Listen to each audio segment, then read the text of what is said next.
안녕하세요, 가치환입니다. 12월 11일 월요일 국내 시장 마감되었습니다. 자, 오늘은 날씨가 포근해졌음에도 불구하고 제가 살짝 감기가 걸렸어요. 그래서 목소리가 잠기게 들릴 수도 있는데 이 점은 조금만 양해 부탁드릴게요. 일단 오늘 코스피 코스닥 나름대로 괜찮은 흐름이라고 생각이 됩니다. 일단 코스피는 소폭의 반등이 나왔고 2500포인트를 이탈하지 않았죠. 그리고 코스닥도 0.6%의 상승과 함께 835포인트에서 마무리되었습니다. 그리고 시총 상위 종목들을 보면 오늘은 반도체 관련주의 흐름이 좋았었고요. 그리고 지난주에 강세 흐름이 나왔었던 셀트리온까지 오늘도 다시 한번 좋은 흐름이 나왔습니다. 그리고 그 외에는 뭐 크게 급락이 나왔다든지 또는 또 크게 급등이 나온 그런 종목은 없었던 만큼 코스피는 오늘 무난했던 하루라고 생각이 되고요. 그리고 코스닥은 코스닥도 마찬가지로 셀트리온 그룹주들 이쪽에서 다시 한번 오늘 급등이 나왔습니다. 셀트리온 제약도 마찬가지죠. 그리고 로봇 관련주도 다시 한번 좋은 흐름이 나왔었고 반대로 2차원지라든지 일부 반도체 기업들 이쪽은 상대적으로 조금은 쉬어갔었죠. 그리고 코스피의 수급을 살펴보면 오늘도 다시 한번 기관과 외국인의 동반 순매수가 들어왔습니다. 물론 외국인은 많은 금액은 아니었지만 어쨌든 큰 폭의 매도 물량은 나오지 않았었고 기관은 이틀 연속으로 많은 순매수가 들어왔었죠. 또 코스닥도 기관에 많은 순매수가 들어왔고요. 외국인은 물론 순매도가 나왔지만 규모 자체는 많지 않았습니다. 그리고 삼성전자도 오늘 4일 연속으로 외국인의 많은 순매수가 들어오고 있고요. 기관도 이틀 연속으로 순매수가 들어왔습니다. 반대로 하이닉스는 오늘 외국인의 수급이 좋지 않았었고요. 기관만 나홀로 순매수가 들어왔습니다. 그리고 이틀 연속으로 급등이 나왔던 셀트리온, 어제는 기관만 순매수가 들어왔다면 오늘은 외국인까지 기관과 외국인이 모두 많은 순매수가 들어왔죠. 그리고 셀트리온 헬스케어를 보면 이 종목은 안 본 사이에 외국인 쪽에서 굉장히 적극적인 매수세가 들어오고 있습니다. 한 달 사이에 하루를 제외하고 계속 꾸준한 매수세가 들어오고 있어요. 그리고 오늘은 기관도 많은 매수세가 들어왔었죠. 그럼 이어서 주체별 매매 동향에 대해서 살펴보도록 하겠습니다.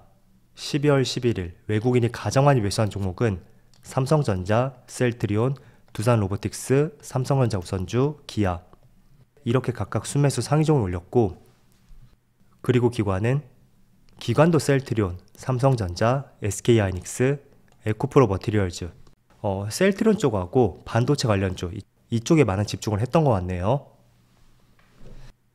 자, 이어서 해외 증시를 볼게요. 지난주 금요일에 미국 증시는 다시 한번 반등이 나오면서 나스닥이 직전 고점까지 굉장히 근접하게 상승이 나왔습니다. 저는 개인적으로 상승을 예상을 했었지만 그래도 한 차례 눌러주고 기간 조정이라든지 일정 부분 조정이 들어오지 않을까 그렇게 생각을 했었는데 지금의 흐름을 봤을 때는 조금은 제 생각이 틀리지 않았을까 이렇게도 보여지는 것 같습니다. 어쨌든 뭐가 됐던 간에 기존의 이런 박스권 구간을 돌파하면서 다시 한번 추세적인 상승이 나온다면 박스권을 돌파한 만큼 또 다른 새로운 흐름이 나올 가능성이 높습니다. 제가 지난번에도 말씀을 드렸듯이 기존 추세선이었죠. 여기 추세를 돌파하고 나서 몇 번의 저항이 있었던 이 추세를 돌파하고 나니까 새로운 흐름이 만들어진다고 말씀드렸습니다. 그래서 지금도 마찬가지예요. 직전 고점을 돌파한다면 당연히 새로운 흐름이 나올 가능성이 있고 그 흐름은 상승 쪽으로 우리가 조금 더 포커스를 맞춰볼 수가 있습니다. 그래서 그 점은 지수라든지 개별 종목에도 대입을 해보면서 생각을 해보시면 좋을 것 같아요. 그리고 S&P 500은 마찬가지로 직전 고점까지 거의 동일 선상까지 올라왔고 어제는 0.4%의 반등이 나왔습니다. 또 다우지수는 진작에 고점을 돌파했었죠. 그리고 반도체 지수도 0.7%의 상승이 나왔고 일본이 오랜만에 다시 한번 1.5% 급등이 나오고 있습니다. 그리고 대만은 보합, 중국은 조금은 약세 흐름이 나오고 있네요. 그래서 일단은 전반적으로 아시아권의 시장을 보더라도 지난주 금요일 미국 시장과 마찬가지로 중국 증시를 제외하면 양호한 흐름이라고 생각이 되고요. 그럼 이번 주 일정들을 한번 살펴볼게요. 이번 주는 제가 두 가지 중요한 이슈가 있다고 말씀드렸어요. 바로 내일 밤에 미국의 CPI 지수 발표가 있고 또 현지 시각으로 13일부터 미국의 FMC가 있습니다. 그래서 국내 시간으로 본다면 14일하고 15일 아마도 이때가 될 거예요. 그래서 두 가지 중요한 이슈가 있다고 말씀드렸고 일단 미국의 CPI 같은 경우에는 지난주까지는 예상치가 나오진 않았었거든요. 그런데 오늘 아침에 보니까 예측치가 3.1%로 지난번 7월에 발표되었던 6월 CPI였죠. 그때하고 예상치가 동일하게 나왔습니다. 그런데 그 당시에는 3%가 나왔거든요. 그래서 이번에도 3% 내지는 혹시나 조금 더 기대감을 가져본다면 2.9%도 나올 가능성이 있다고 생각이 돼요. 과거 예상치하고 실제 값들을 보면 0.1%의 오차는 계속 발생이 되었습니다. 그래서 내일 밤에 예상치는 3.1%인 만큼 그 예상치를 얼마나 더 하회할 수 있는지 그런 부분도 관심 있게 한번 살펴보시고요. 그리고 지금 당장이 아니더라도 다음 달 내지는 다다음 달에 정말로 2%대가 나온다면 그때부터는 새로운 시장 흐름이 나올 가능성도 있을 거예요. 금리 인하가 조금 더 빨라질 수가 있고 내년에 한 차례 더 인하를 한다든지 그 인하 폭 자체도 조금은 커질 수 있다는 이에 대한 기대감도 충분히 가져볼 수가 있겠죠. 그래서 그런 기대감들이 내년 시장에는 본격적으로 반영이 될 것이라고 생각이 되고요. 다만 어제도 말씀드린 것처럼 이런 기대감들이 얼마나 주식시장에 반영이 되었는지 그건 현재로서는 알 수는 없습니다. 정말로 시장에 많이 반영이 되었다면 오히려 서프라이즈가 나온다고 해도 주가는 대려 하락이 나올 가능성도 우리가 배제를 할 수는 없을 거예요. 때문에 항상 두 가지 가능성에 대해서 다른 방향으로도 조금은 생각을 해보시기를 권장해 드릴게요. 그리고 정부에서 내년의 수출에 대해서 전체적으로 수출은 6%가 증가할 것이고 반도체는 무려 18%가 증가할 것이라는 전망치를 내놓았습니다. 자, 그래서 이런 부분을 보더라도 내년은 본격적으로 업황이 회복될 수 있는 원년이 될 수 있다고 생각이 되고 이렇게 반도체 수출이 예상치가 계속 증가함에 따라서 오늘 나온 기사를 보면 SK 하이닉스가 이번 4분기에서 잘하면 흑자를 달성할 수도 있다는 굉장히 고무적인 기사가 나왔습니다. 일단은 하이닉스는 작년 4분기부터 1년 동안 계속 적자가 이어졌거든요. 그래서 이번 4분기에도 증권사들의 컨센서스를 보면 대체적으로 약 1,800억 정도 그 정도의 손실을 전망을 하고 있어요. 그런데 이게 4분기 말로 갈수록 조금은 바뀌어가는 전망치가 나오고 있습니다. 대표적으로 키움증권에서는 이번에 영업이익이 1,200억의 흑자가 나올 것이고 또 하이투자증권에서도 2,700억 정도로 흑자를 전망을 하고 있더라고요. 그래서 본격적으로 4분기부터 감산 효과가 가시화되고 있고 또 과잉 재고도 계속 줄어들고 있죠.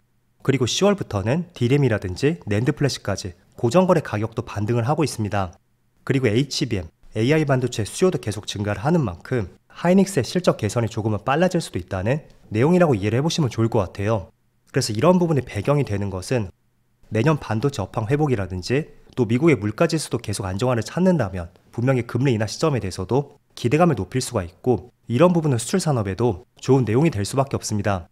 그래서 내년 업황에 대해서 지금 시장은 이렇게 전망을 하고 있고 또 반도체 이익 개선에 대해서도 그 시점이 조금씩 빨라지고 있다. 그 점을 다시 한번 말씀드려보겠습니다. 그리고 지난주에 말씀드린 것 중에 올해는 어쩌면 대주주 양도세 이슈가 내년으로 연기될 가능성이 있다고 말씀을 드렸었죠. 왜냐하면 정부에서 어떤 내용이 나오지 않았던 만큼 그게 조금은 연기가 되지 않을까 라는 말씀을 드렸었고 만약에 정말로 그렇게 된다면 미뤄왔던 양도세 회피 용량이 이번 달에 대거 출하될 가능성이 있고 그게 주가의 하락까지 도미노처럼 일어날 가능성이 있다고 말씀드렸습니다. 자, 그런데 주말 사이 나온 기사를 보니까 10억에서 30억 정도로 대주주 기준을 조금은 상향하는 것을 검토를 하고 있고 이번 주 안에 다양한 의견을 수렴한 뒤에 다음 주 내에 어떤 의미 있는 결론을 도출할 것으로 전망이 되고 있어요. 그래서 어떤 팩트 발표는 아마도 다음 주쯤에 나오지 않을까 그렇게 말씀을 드려보겠고 아마도 대주주에 해당되는 분들은 많이 없겠죠. 그렇지만 나올 수 있는 많은 물량들 그 물량 부담을 충분히 덜 수도 있을 겁니다. 때문에 다음 주 내에 어떤 내용이 나오는지 한번 후속 기사들을 참조해 보세요. 그리고 오늘 LIG 넥스원이 굉장히 주가에 큰 상승 흐름이 나오고 있습니다. 일단은 미국에 있는 4족 보행 로봇 업체 고스트 로보틱스를 인수했고 북미 방산 시장에 진출하겠다는 포부를 밝혔습니다. 자, 그래서 새로운 시장 개척에 대해서 시장이 많은 기대감을 갖고 있는 것 같고요. 또 실제로 그런 기대감이 이어질 가능성이 있는 것이 이미 지금 이 회사에서 로봇 군견을 미군 측에 납품을 하고 있고 또 영국군에도 납품을 하고 있다고 알려져 있습니다. 그래서 새로운 시장, 북미 시장에 대해서 본격적인 진출 기대감도 있고 그게 즉각적으로 기대감을 넘어 실적까지 충분히 이어질 가능성이 있다고 보여지고 있습니다. 때문에 주가의 흐름을 조금 더 참조를 해보시면 좋을 것 같고 방산업체는 내년 시장의 주도주가 될지 모르겠지만 골드만삭스였나요? 내년 국내 시장의 방산업체에 대해서 주목을 해보자는 리포트를 발행을 했었죠. 때문에 방산 쪽은 2024년에도 성장성을 기대해볼 수 있는 만큼 그런 부분은 계속해서 매력적인 요소로서 한번 참조를 해보신다면 좋을 것 같습니다. 자, 요즘에 감기하고 독감 환자들이 많다고 해요. 저도 감기가 걸려서 목소리가 조금은 이상하게 나오고 있는데 모두 감기 독감 조심하시고요. 오늘 영상 여기서 마치도록 하겠습니다. 그럼 편안한 저녁 되시고요. 저는 내일 영상에서 다시 찾아뵙도록 하겠습니다. 감사합니다.